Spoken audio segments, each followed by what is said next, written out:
Hola hermanos, ¿cómo están? Vamos a continuar con nuestra predicación del domingo. Vamos a Hechos capítulo 28, verso 11 al 31, y el título de esta predicación es El final de un viaje. Pablo llega a Roma. Hechos capítulo 28, verso 11 al 31, el fin de un viaje, Pablo llega a Roma. De manera de introducción vamos a recordar qué es lo que vimos la predicación pasada. Vimos cómo Pablo se embarcó en una nave alejandrina por mandato del centurión y todos los presos, y desgraciadamente les encontró un mal clima por el tiempo en el cual estaban viajando, naufragaron, llegaron a la isla de Malta por el naufragio, pero allí no se quedaron, Pablo no se quedó sin nada que hacer, sino que él estaba predicando el evangelio, sin duda de compañía de Lucas y de su otro compañero estaban predicando el evangelio, y también Dios les permitió hacer varias sanidades a los pobladores de allí. Pero ya continuando con la narración, ¿qué es lo que vamos a ver el día de hoy? Veremos el fin del viaje de Pablo y el final de la narración de Lucas. Vamos a ver el fin del viaje de Pablo y el final de la narración de Lucas. Pongan mucha atención en el bosquejo, porque como lo hemos hecho en las predicaciones pasadas, vamos a estar leyendo verso por verso sin antes leer de corrido todos los versículos. Entonces, punto número 1 del bosquejo. Pablo llega a Roma. Hechos capítulo 28, verso 11 al 16. Punto 1, Pablo llega a Roma. Punto número 2, Pablo convoca a los principales judíos. Verso 17 al 22 de Hechos 28. Punto número 2, Pablo convoca a los principales judíos. Punto número 3, Pablo predica el evangelio a los judíos, verso 23 al 29. Y punto número 4, últimas palabras de Lucas, versos 30 al 31. Por favor, acompáñame a Hechos capítulo 28, verso 11 y 12.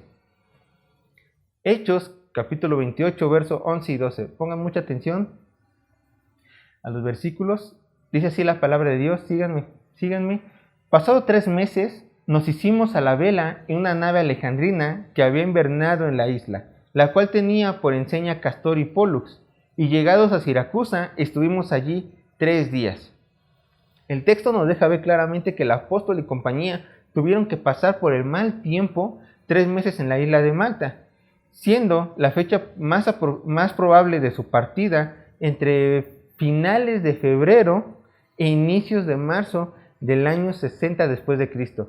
Recuerden que Pablo se embarcó aproximadamente entre septiembre y octubre del año 59, pero ahora tuvieron que esperarse hasta la entrada de la primavera para que las olas se calmaran, el mar no estuviera tan furioso, y así proseguir con buen tiempo su viaje. Lucas narra que una vez que tomaron una nave alejandrina que se encontraba invernando en la isla, esta nave, por cierto, no es la primera, porque si ustedes recuerdan, la primera se destrozó por las olas, sino que era una nueva nave que tenía Castor y Pólux, hijos de Zeus, quienes de acuerdo con las tradiciones de aquel entonces protegía y daba fortuna a los marineros. Ellos tuvieron que tomar esta nave y seguir su viaje. En algunos comentarios dicen que era obligatorio que las naves escucharan a los centuriones. Entonces, si esto es verdad, el centurión al ver la nave alejandrina prácticamente tenía la autoridad de decir que todos la antigua embarcación se subieran allí, o por lo menos lo que él estaba custodiando. Entonces, por esta parte no era tan difícil haber encontrado una nave que prestara estos servicios para llevarlos al imperio. Versos 13 y 14 de Hechos 28, dice la palabra de Dios. De allí, costeando alrededor, llegamos a Regio, y otro día después, soplando el viento sur, llegamos al segundo día a Puteoli, donde habiendo hallado hermanos, nos rogaron que nos quedásemos con ellos 7 días, y luego fuimos a Roma. Puteoli en la actualidad se conoce como Pozzuoli, y en tiempos de Pablo este era el principal puerto de Roma y el más importante de Italia, ya que ahí todo el grano judío desembarcaba para después repartirlo por toda Italia. Y grande fue la sorpresa de Pablo al encontrar hermanos en la fe allí. Por el texto de Pablo no los estaba buscando, más bien los encontró por pura Bueno, las coincidencias no existen, pero simplemente los encontró por pura voluntad de Dios. Y estos, con muchísimo gusto, los recibieron 7 días con ellos. Aquí hay un dato curioso. Si ustedes recuerdan, Pablo no se encontraba en la mejor disposición posible, ya que él seguía siendo un preso y estaba bajo el mandato del centurión. Así que lo más probable es de que el centurión empezaba a tener ya desde la isla de Malta cierto favoritismo por el apóstol, y tanto así que le permitió estar 7 días con sus hermanos y aún detener su viaje, no solamente de Pablo, sino de los demás presos, hasta Roma. Entonces podemos ver que la autoridad aún así le daba permiso a Pablo por medio de un favoritismo. Lucas no menciona en ningún momento si Julio, el centurión que lo custodiaba, se convirtió a Cristo, pero sí menciona que tenía, sí deja ver entre líneas que tenía favores hacia ellos. Verso 15 de Hechos 28. Continúa la narración. De donde, oyendo de nosotros los hermanos, salieron a recibirnos hasta el foro de Apio y las 3 tabernas. Y al verlos, Pablo dio gracias a Dios y cobró aliento. Al parecer los hermanos de Roma no ignoraban la travesía del apóstol, así que decidieron hacer 2 grupos para su encuentro antes de que llegara a Roma. El primer grupo lo interceptó en el foro de Apio, una población mercantil a unos 68 kilómetros al sur de Roma, sobre la vía Apio, y tuvo un segundo encuentro con otros hermanos en las 3 tabernas, el cual era un punto de descanso de la vía Apio a unos 48 kilómetros al sur también de Roma.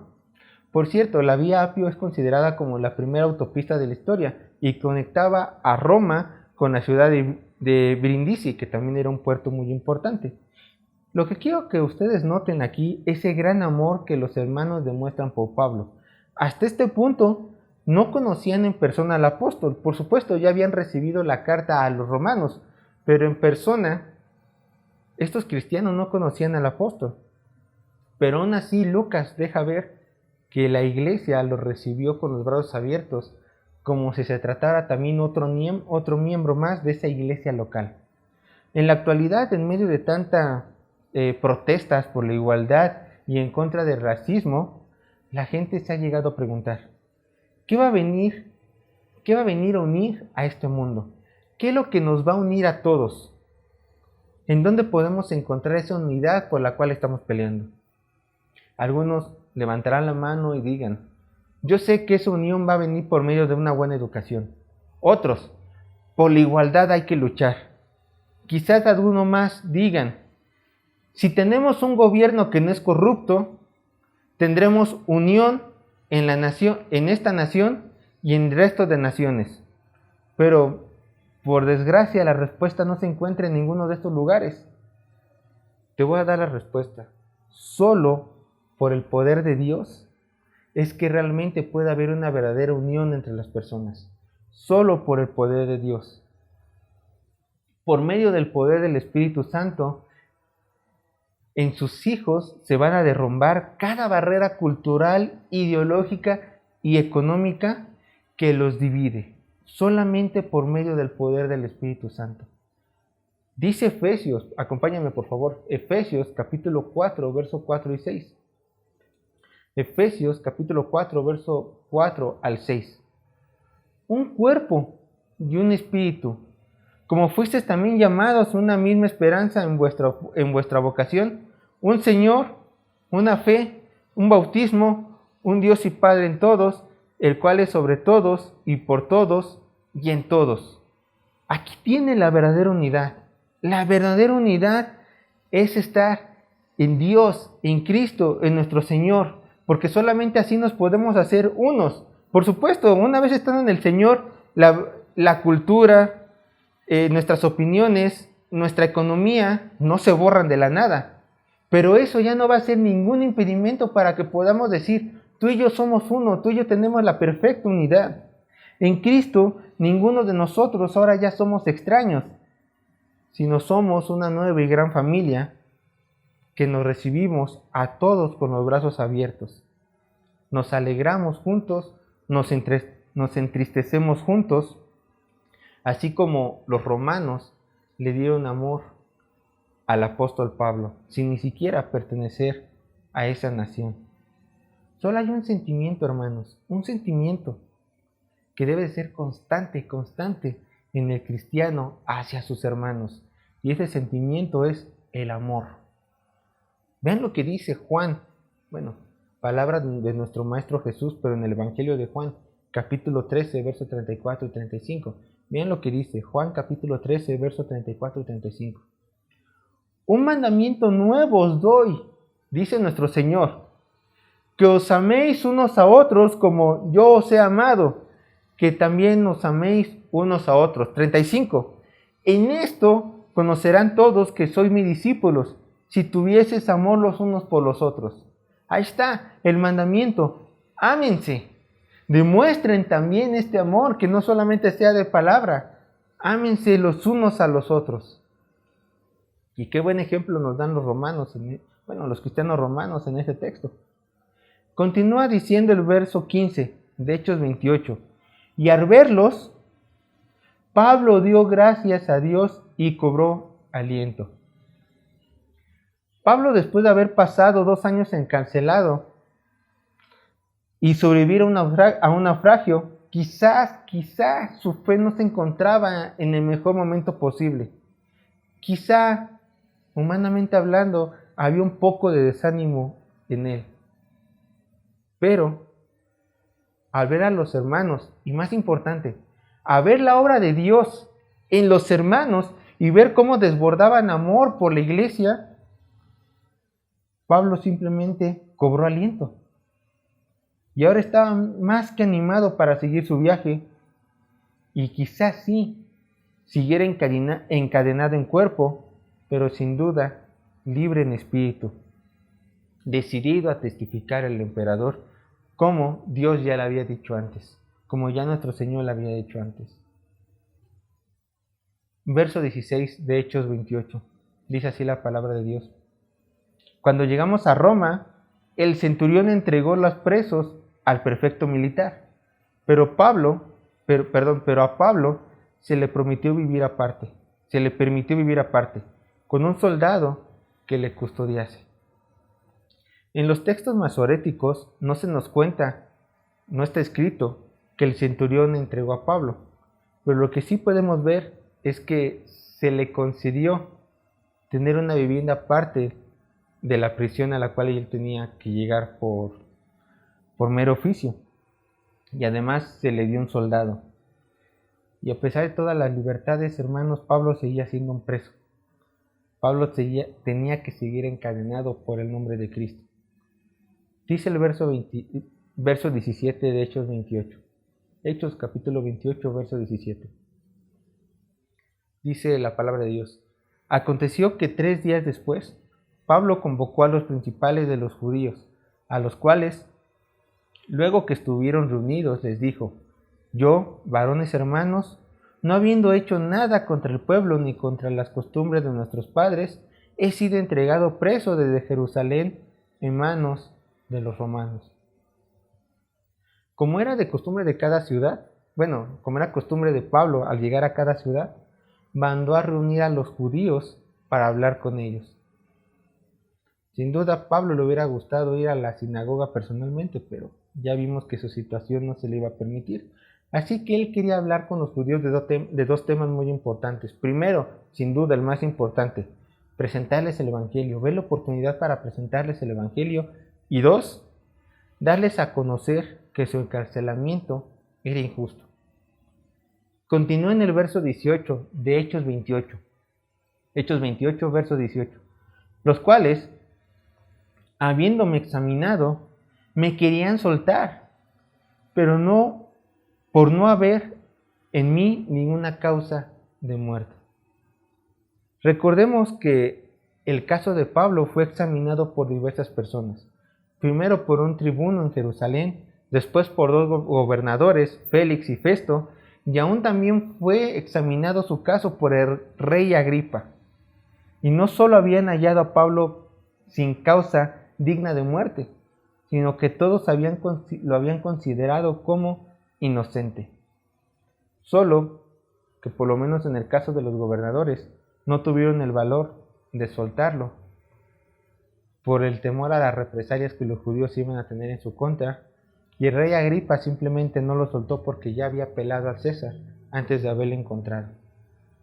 Pero Pablo era inocente y quería hacer ver a los judíos de Jerusalén su inocencia. Hechos 28, verso 19.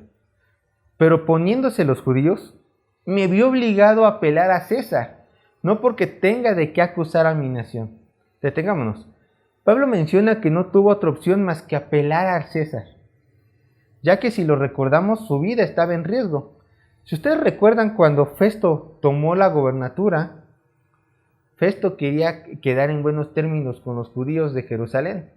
Así que Lucas deja ver que Festo estaba como que dejando que Pablo poco a poco se acercara más a los judíos hasta poderlo entregar.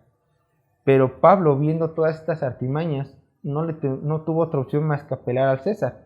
Y esto tuvo que decirlo Pablo a estos judíos, ya que actualmente el emperador es Nerón en estos tiempos. En el año 60 el emperador es Nerón. El antiguo emperador no había visto con buenos ojos a los judíos, tanto así que los había sacado del imperio. Así que Pablo, para que los ánimos de sus compatriotas no se alzaran y tampoco tuviera problemas de inicio con ellos, él dijo que su intención no era acusar a su nación a pesar de que lo habían encarcelado injustamente, sino que él simplemente iba a Roma a apelar al César para hacer notar que él era inocente. Simplemente iba a hablar de su caso, nada más. No iba a hablar nada en contra de su nación. Y en Romanos capítulo 10, verso 1, podemos ver que realmente Pablo en ningún momento tuvo ninguna mala intención hacia el pueblo de Israel. Porque dice el texto: hermanos, ciertamente el anhelo de mi corazón y mi oración a Dios por Israel es para salvación. Del único que realmente se podía acusar a Pablo no era porque había pecado en contra de las tradiciones, no era porque simplemente no seguía la ley de Moisés. Del único que se le podía acusar a Pablo es de que realmente amaba a su nación con todo su corazón. Tanto así que siempre oraba para su salvación. Continuamos con nuestro texto. Hechos, capítulo 28, verso 20. Así que, por esta causa, os he llamado para veros y hablaros, porque por la esperanza de Israel estoy sujeto con esta cadena. ¿Cuál es la esperanza de Israel? La resurrección de los muertos y la llegada del Mesías. Esas son la esperanza de Israel. Así como en la carne el apóstol estaba encadenado, de la misma manera el alma de Pablo estaba encadenada a la verdad del Evangelio. Por eso él no podía dejar de predicar estas dos verdades: que iba a haber una resurrección de los muertos para todos aquellos que entraban en arrepentimiento y creyeran en el Mesías, y que el Mesías que tanto habían esperado ya se había encarnado en Jesús, ya había estado en Jesús, ya había estado con nosotros en carne. Ese era el Evangelio de Pablo. Y aunque los judíos veían como una abominación estas enseñanzas cristianas, lo que realmente estaban rechazando los judíos eran los profetas y a la ley. Bien dijo nuestro Señor Jesús en Juan capítulo 3, verso 19: y esta es la condenación, que la luz vino al mundo, y los hombres amaron más las tinieblas que la luz, porque sus obras eran malas. Ustedes me dirán, bueno, pero ¿por qué? Pablo en todo momento, con todo judío, defendía lo que la Escritura decía, en todo momento. Pero eran los judíos los que simplemente no querían dejar su pecado, no querían arrepentirse o no querían separarse de su religiosidad. Así que ellos seguían en las tinieblas y no querían venir a la luz. Había evidencia, miles, pero ellos fueron los que simplemente no se quisieron acercar a Cristo. Continuemos con Hechos capítulo 28, verso 21. Dice el texto: entonces ellos le dijeron: nosotros ni hemos recibido de Judea carta acerca de ti, ni ha venido alguno de los hermanos que haya denunciado o hablado algún mal de ti. Sin duda, grande debió de haber sido la sorpresa de Pablo cuando se enteró que los judíos de Roma ni siquiera sabían de la llegada de este apóstol. Y esto realmente es muy raro, porque si ustedes recuerdan en los capítulos anteriores, los judíos se empeñaban en cada momento y en cada oportunidad a tratar de matar a Pablo. Entonces aquí simplemente estos judíos dicen: Pablo, nadie nos ha hablado mal de ti. Si tú no nos hubieras mandado a llamar, nosotros ni enterados de que estabas aquí en Roma. Quizá por el mal tiempo, la carta o el enviado de los mensajeros judíos no había llegado aún. Quizá por el mal tiempo. O también cabe la posibilidad de que los judíos ya no siguieron persiguiendo a Pablo hasta este punto. Tenían que ir a testificar en contra de él, por supuesto, cuando se le daba la audiencia a Pablo, pero quizá de ellos ya no vieron relevante decir a los judíos de Roma sobre la situación de Pablo. Además, tampoco iban a poder hacer ninguna revuelta en el imperio. Si ustedes recuerdan, querían llevar a Pablo a Jerusalén nuevamente para que allí fuera muerto, pero porque los judíos de Jerusalén tenían ahí control. Pero ningún judío tenía control sobre la capital del imperio, así que muy probablemente por eso no se tomaron la molestia de decirles. Y esto Lucas lo deja muy plasmado. Hechos, capítulo 28, verso 22. Seguimos continuando. Dice así la palabra de Dios: pero queríamos oír de ti lo que piensas, porque de esta secta nos es notorio que en todas partes se habla contra ella. No es de extrañarse que los judíos de Roma sintieran curiosidad ante el mensaje del Evangelio, ya que, como lo recordamos, el cristianismo siempre ha despertado toda clase de sentimientos en quienes lo escuchan. Unos aceptando el mensaje con mansedumbre y humildad, mientras que otros tantos volviéndose enemigos encarecidos de Dios y de sus mensajeros, como es el caso de los judíos. Por lo menos podemos decir que los judíos de Roma mostraron cierta educación al querer escuchar al apóstol antes de siquiera dar un juicio sobre sus enseñanzas. Entonces, humanamente hablando, eso estuvo bien. Verso 23 de Hechos 28. Continuamos leyendo. Hechos capítulo 28, verso 23. Y habiéndole señalado un día, vinieron a él muchos a la posada, a las cuales les declaraba y les testificaba del reino de Dios desde la mañana hasta la tarde, persuadiéndoles acerca de Jesús, tanto por la ley de Moisés como por los profetas. Y al parecer un gran número de los judíos se encontraba realmente interesado por el mensaje de Pablo. Querían escuchar al cabecilla más grande del cristianismo, qué era lo que les ofrecía. Querían escuchar este mensaje. Por supuesto, Pablo no solamente quería compartirles el conocimiento, sino dice el texto que él quería persuadirles acerca de Jesús, tanto por la ley de Moisés, por los profetas. Recordemos, hermanos, que el compartir el evangelio no solamente se trata de compartir un mensaje, no, se trata de arrebatar a las personas del infierno. Se trata de tratar de persuadir que las almas pecadoras no sigan su camino a la condenación eterna, sino que vengan en el arrepentimiento a Cristo. Recuerda esto, hermano, recuerda esto. Dice 2 Corintios capítulo 5, verso 20. Así que somos, tú incluido, hermano, somos embajadores en nombre de Cristo, como si Dios rogase por medio de nosotros, o rogando en nombre de Cristo, reconciliados con Dios.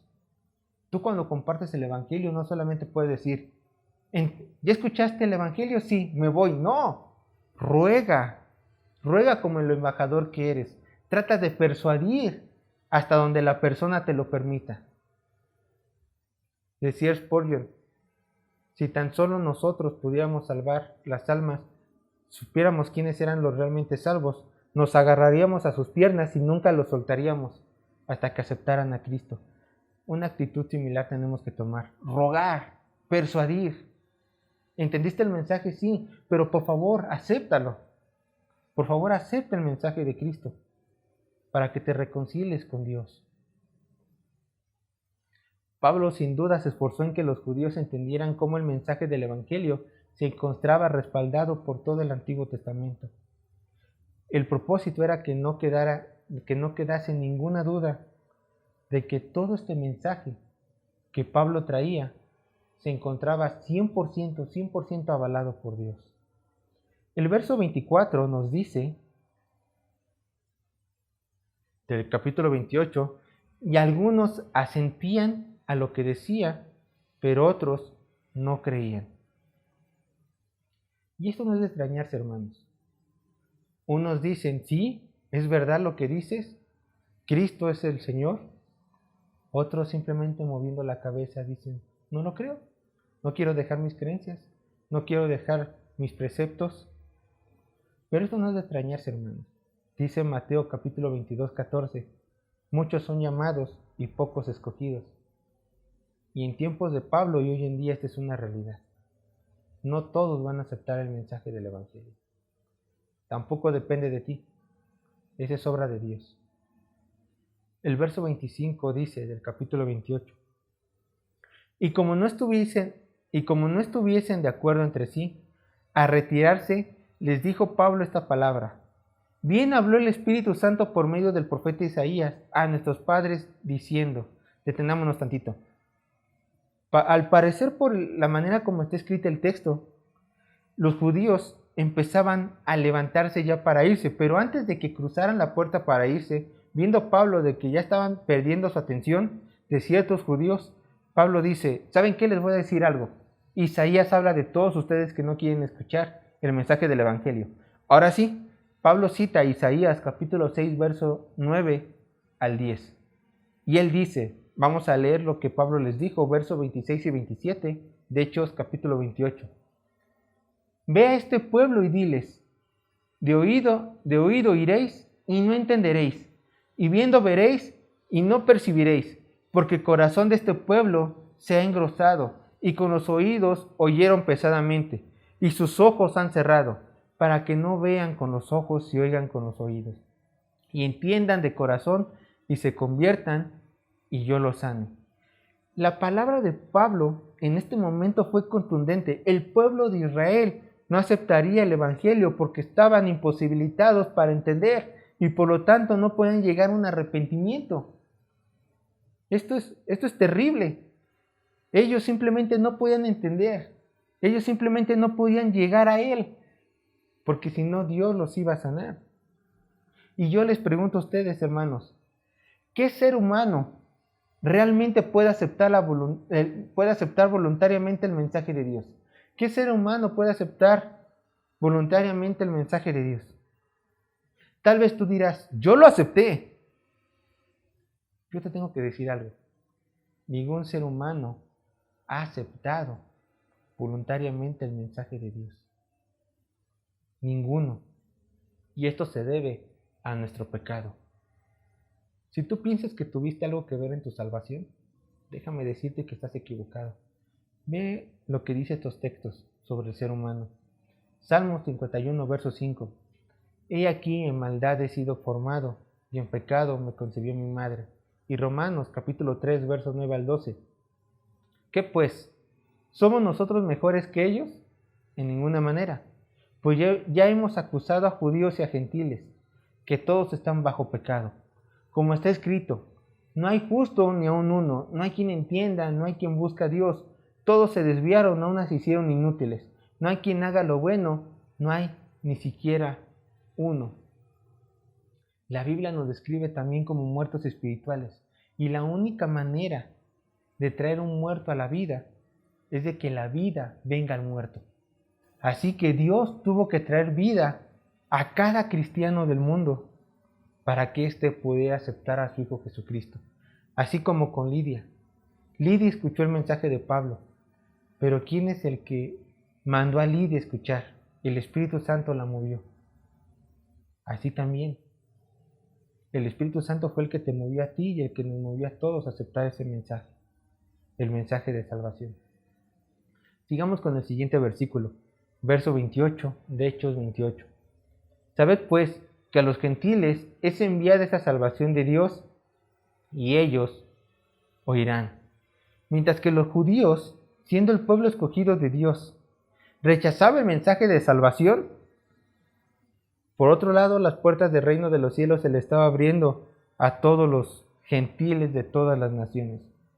Y aunque los judíos realmente nunca podían entender por qué Dios quería que los gentiles se salvaran cuando las promesas eran para ellos, es que ellos nunca alcanzaron a ver realmente lo que Dios quería para todas las naciones.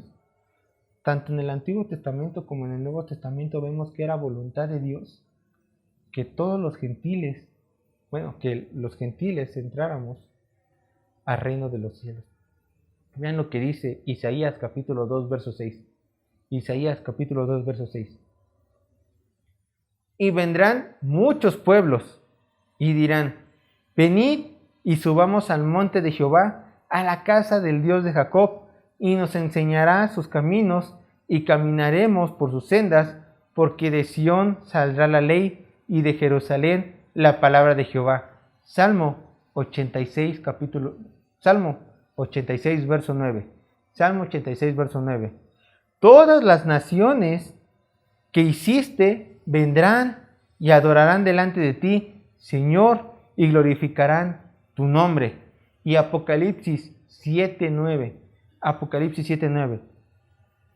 Después de esto miré, y aquí una gran multitud, la cual nadie podía contar, de todas las naciones y tribus y pueblos y lenguas que estaban delante del trono y en la presencia del Cordero. Si Dios en su soberanía simplemente hubiera decidido que los únicos que iban a entrar al reino de los cielos iban a ser los judíos, iba a estar bien. Iba a estar bien. Porque si Dios es Dios, Él tiene el derecho de tomar cualquier decisión que Él desee.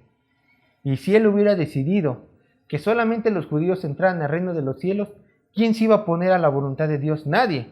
Pero hay que dar gracias a Dios de que por misericordia también nos permitió la entrada al reino de los cielos a los gentiles, y aún nos adoptó como hijos amados suyos, y aún dio a su Hijo para nuestra salvación. Todo esto por mera obra de gracia. Hay que estar contentos por despliegue de tan gran amor que Él nos tiene, por tan gran amor para sus propósitos. Gracias, hay que decirle al Padre. ¿Y tú cómo tienes que vivir a la luz de esto, hermano? Reflejando un testimonio de que realmente eres hijo de Dios. A esa luz tienes tú que vivir, y tenemos que vivir todos los que hemos sido salvos por gracia. Verso 29 de Hechos 28.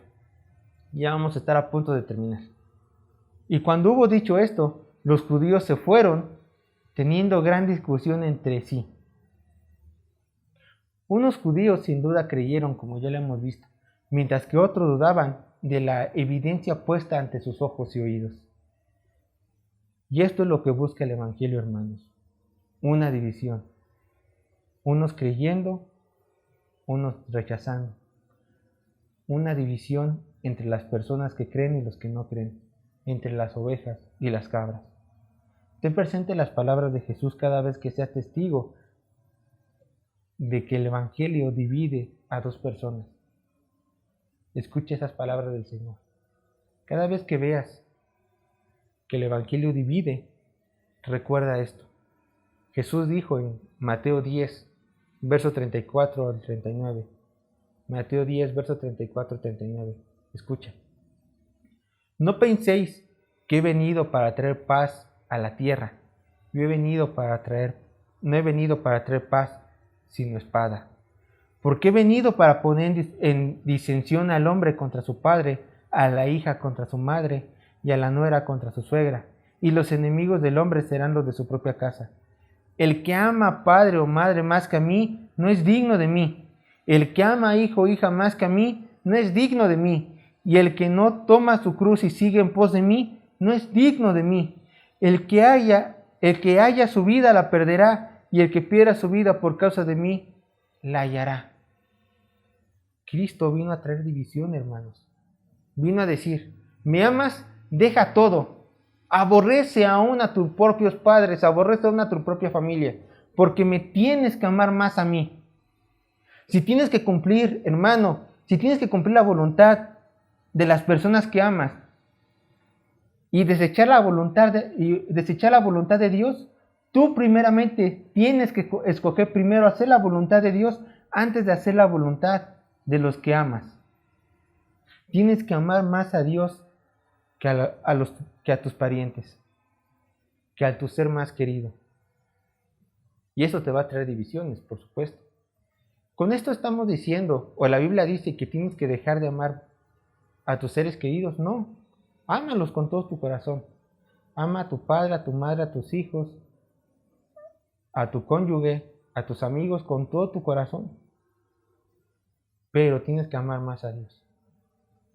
Dios no puede ser el primer lugar en tu vida, hermano, hermana. Porque si hay un primero, quiere decir que hay un segundo que quizá puede desbalcar al primero. Dios no puede ser el primero en tu vida. Dios tiene que ser todo en tu vida. Todo. Porque Él no va a tener competencias en tu corazón. Ya para terminar, vean lo que dice el verso 30 y 31 de Hechos 28. Y Pablo permaneció 2 años enteros en una casa alquilada y recibía a todos los que a él venían, predicando el reino de Dios y enseñando acerca del Señor Jesús, abiertamente y sin impedimentos. Lo último que Lucas registra es que Pablo se encontró por 2 años esperando tener su audiencia con el emperador. Nerón era el emperador en turno de este entonces, y de acuerdo con algunos historiadores, Nerón solamente juzgaba a una persona por día, y Pablo sin duda no era el más importante de la lista de Nerón, ni el primero tampoco. Entonces él seguía, después de 2 años de llegar a Roma, él seguía esperando audiencia con el emperador.